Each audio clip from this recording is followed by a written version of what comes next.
to dive into the ABC of pulling. Let's see if you can guess. How good are you at putting an acronym together on the spot? It's always great. There's letters on a shirt, a t-shirt, somewhere to get creative, to stimulate your imagination. You know, you see a girl with a UCLA t-shirt. Unbelievably cute, lustful, ass, complimenting. So, A, assume. B, break it down. I hope Richard is not stranded. Would one of us contact Richard? Yeah. Who do we have online? We have Richard, who's on his phone, Robert Nelson, and Seven Press. Right here. Excellent. So prepare your questions as well. I want to do some mock situations and conditions.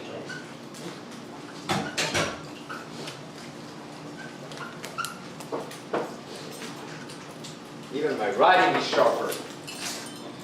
Okay, so in love you stay for as long as you wish to, but I think that I'm going to divide it into 3 segments now. We're going to do that ABC, then we're going to do the 7 pillars, which may turn into 9, don't be surprised. Pillars and practices of pulling, then after that we're going to do a little bit of breakdown. That's when your talents will be required. Until then, it's going to be a distraction. So, is it possible that I could see myself? I'm so fond of myself, I enjoy seeing myself on the screen over there. Everybody doing good? Yes? Yep.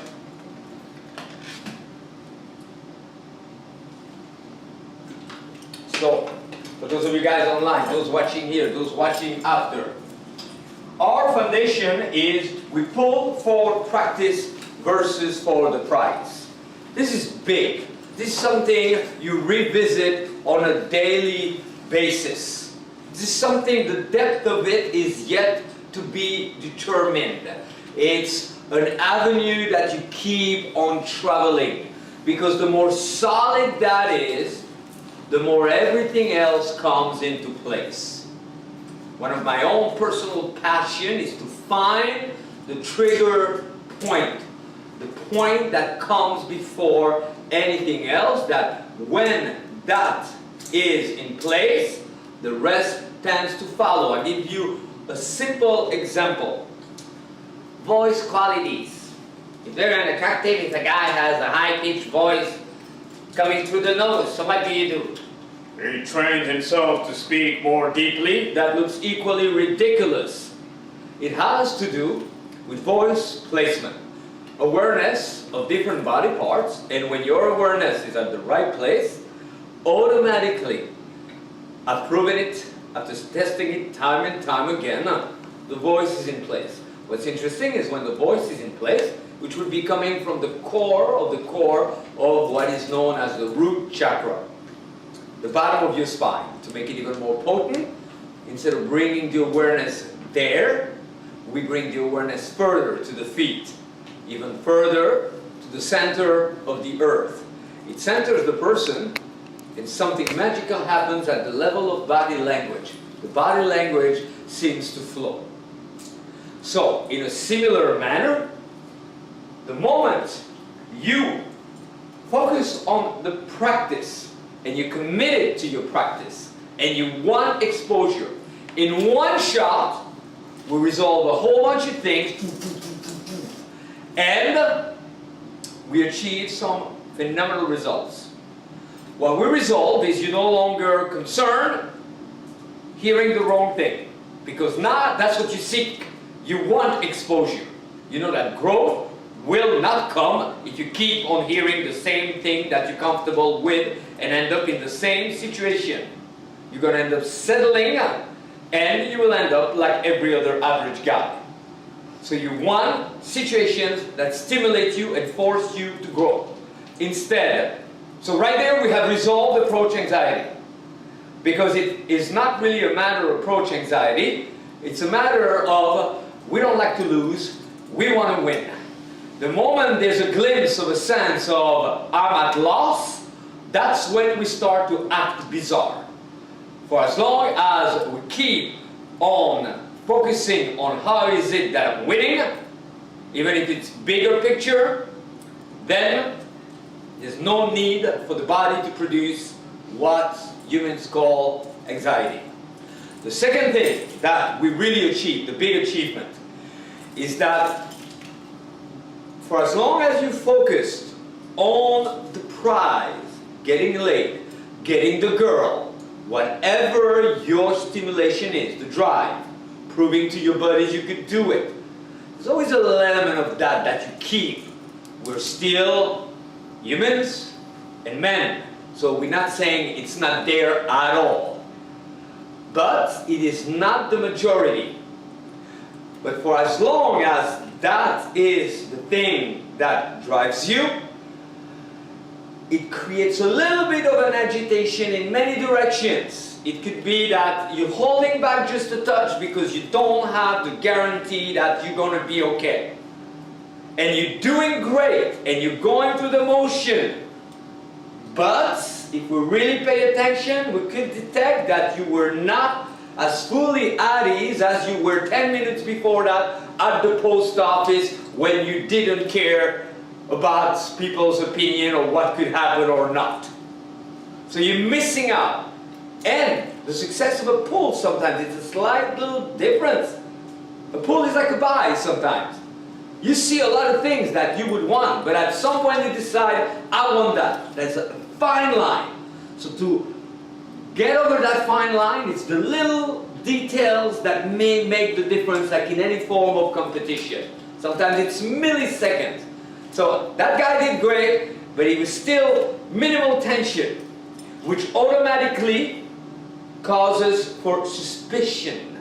Because why would a person not be completely at ease? It's sub-communication. Instant picks on it. On the other hand, it could be a touch of excess eagerness or excitement. And that is not appealing. The problem also is that it's very much like every other guy. So then the sorting process is different.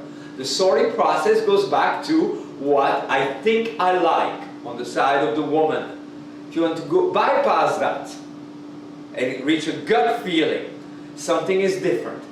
See, that is the first sign something is different. There's something different here.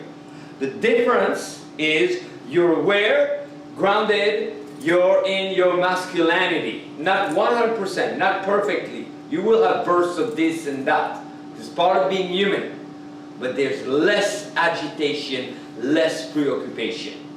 So take this very seriously. How do you make headways with such a thing? It's simple.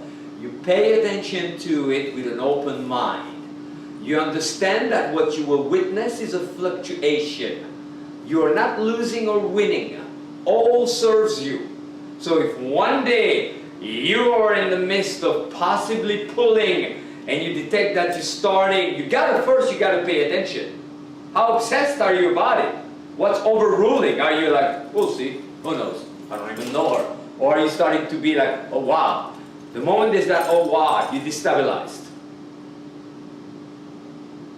So you notice it. Even if you don't correct it, you're aware of it with the proper mindset. Observing the fluctuation with no judgment, just for studying. And then, not in a big way where it's all or nothing, slowing yourself down. Go, hey, this is all a gigantic learning experience. I'm being enriched here. I'm here for me. Because it also depends, Robert had a beautiful realization the other day. One particularity of the art of love, sex, romance, whatever you call it, is that it's dependent on the other person. And you may have everything in place at times, but the other person doesn't get it. And different people, there's no set model of people's tastes. We don't know. Tastes could be very surprising.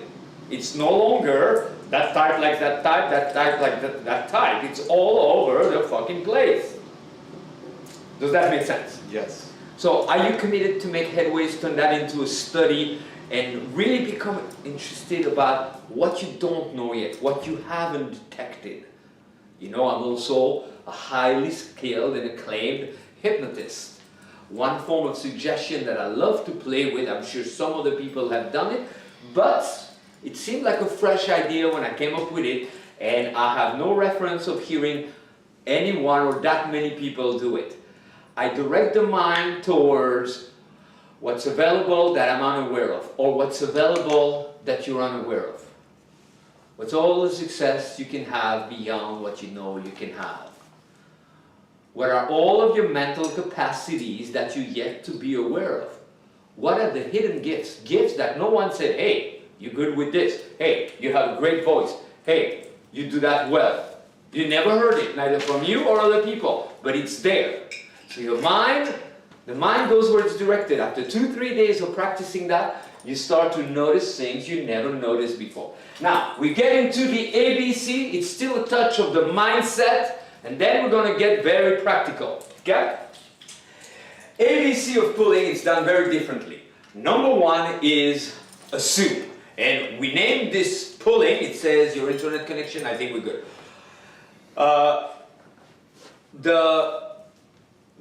What we share about pulling, we named it pulling today. Any form of escalation. Could very well be a day 2, as you guys call it. I never called it a day 2, but a day 2. Anything. It could even be number closing. Okay? The challenge is that many, that's why some of you guys, I insisted, I said, you need to hear this weekend. This is a big part. Okay? Cool guy like Captain Morgan, I don't think you're on, but when you watch afterwards, know that this is a part where a big shift for you. So, hear this. You may be thinking you're doing pickup and seduction. You have elements of that because you have exposure after exposure. And yet, think about all the hours of prior conditioning. So we got to defy the odds. That's why it's important to look at what we don't look at. Because it's ingrained. We hear it, hear it again, hear it again. You hear a new truth, you go, no. Wow. So, there's still too many residues of, as we said before, being overly focused on the prize, not the person, you, and the practice. That's what comes first. It's got to be the proper hierarchy. Person would not put strangers before their family members, or help people they don't know more than people that they know.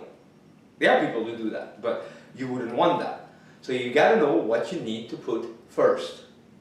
So you got to put yourself first, your practice and dedication, and from there it's the proper flow and ripple effect. Now, the part I'm talking about, it's still too rooted in the typical dating model. The typical dating model, the goal is to get the number. That's short, that's shallow. There's no reason. Typical dating model, the goal is to meet. There's that obsession about meeting. You've learned how to mask it by trying to be cool via texting. But what are you still thinking about within? Meeting. And then, as you meet, there's that obsession about closing. We don't deny it, but we don't make that be the ruler. We put something before that. You're regaining your power. You're stepping back into your masculinity. It's very potent. So, when guys go like, hey, maybe we can meet afterwards and so on, those are logistics. That's backwards. There's no appeal in logistics. There's also no appeal in doing something special. You do something special after. Being with you is special. You make yourself even more special because you enrich yourself constantly. Your presence in itself is more exciting. Your presence would be so potent that the person would want to exit the movie theater to spend more time with you because you're more exciting than the fucking movie. Do you understand? So, most guys, they obsess about the number, the logistic aspect, the meeting, and so on. Then, next after that, the drinks. The easiest thing for a woman to get is a drink. That's why they don't take it seriously, and oftentimes they will fucking take the drink and fuck you, and not have sex with you. Okay? It's almost like an insult. And you may as well say, I'm a complete fucking schmuck. All I have to offer is a drink. And I'm thinking that it's special. Or, oh, what should I do? Where should I take her? Well, it should be that your life is so exciting that if she tags along, that's going to be exciting enough. That you don't have to plan outside of that. And you cover so much space that you take her places that you have been to that you enjoy. And then as you get closer and closer, then you do those things together. But it should never be used as the bait. Because at best, you're conditioning a person to count on you for that. So, that is not a preoccupation. When there's a sufficient amount of excitement, intrigue, and attraction, the rest follows.